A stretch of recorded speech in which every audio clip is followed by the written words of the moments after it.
Online হেল্পে স্বাগতম। আজ আমরা একটি নতুন চীনা কৃত্রিম বুদ্ধিমত্তা এআই মডেল ডিপসিক নিয়ে আলোচনা করব, যা বর্তমানে বিশ্বজুড়ে আলোড়ন সৃষ্টি করেছে। কিন্তু প্রশ্ন হলো, এই প্রযুক্তি কি আমাদের জন্য বিপজ্জনক হতে পারে? চীনা স্টার্টআপ ডিপসিক এখন মার্কিন প্রযুক্তি শিল্পের কেন্দ্রবিন্দুতে রয়েছে। এটি ওপেন সোর্স এবং সাশ্রয়ী হলেও এর প্রভাব বেশ তাৎপর্যপূর্ণ হতে পারে। আসুন জেনে নেওয়া যাক কেন এই প্রযুক্তি আমাদের জন্য হুমকি হতে পারে। ডিপসিকের মডেল ডিপসিক আর1 ওপেন এআই এর GPT-4 এবং অন্যান্য প্রধান মডেলের সাথে প্রতিযোগিতা করছে। তবে এর সবচেয়ে উল্লেখযোগ্য বৈশিষ্ট্য হল এটি তৈরি করতে মাত্র $6 মিলিয়ন খরচ হয়েছে, যা GPT-4 এর তুলনায় অনেক কম।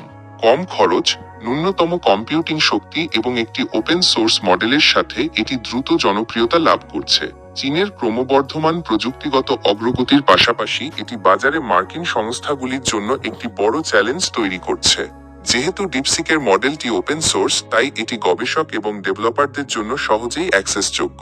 এটি এআই গবেষণায় নতুন দিগন্ত উন্মোচন করছে, তবে এর কিছু নেতিবাচক দিকও রয়েছে।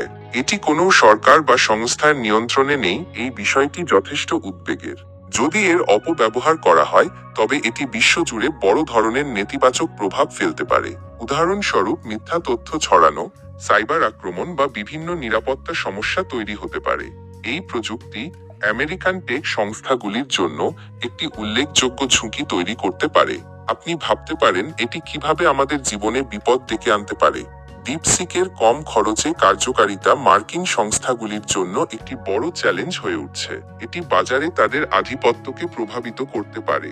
ফলস্বরূপ, আমরা বিশ্ব প্রযুক্তি দৃশ্যে বড় পরিবর্তন দেখতে পারি, যা মানবাধিকার, নিরাপত্তা এবং সমাজকে গভীরভাবে প্রভাবিত করতে পারে। তাছাড়া, যদি ডিপসিক প্রযুক্তি সম্পূর্ণভাবে অপ্রতিরোধ্য হয়ে যায়, তবে এটি প্রযুক্তিগত উন্নয়নের উপর একচেটিয়া নিয়ন্ত্রণ করতে পারে, যা মানব স্বাধীনতা ও নিরাপত্তার জন্য বিশেষভাবে বিপজ্জনক হবে।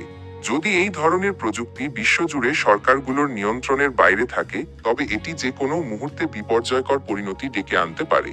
সুতরাং, ডিপসিক চীন এবং বিশ্ব প্রযুক্তি শিল্পের জন্য বিশাল সাফল্য হতে পারলেও আমাদের নিশ্চিত করতে হবে যে এর প্রভাব যেন আমাদের নিরাপত্তা ও মানবাধিকারকে নেতিবাচকভাবে প্রভাবিত না করে। আপনাদের কি মনে হয়, এই প্রযুক্তি কি আমাদের জন্য বিপজ্জনক হতে পারে? মন্তব্যে আমাদের জানান এবং ভিডিওটি ভালো লাগলে লাইক ও সাবস্ক্রাইব করতে ভুলবেন না। আরও তথ্যপূর্ণ ভিডিওর জন্য আমাদের চ্যানেল অনুসরণ করুন।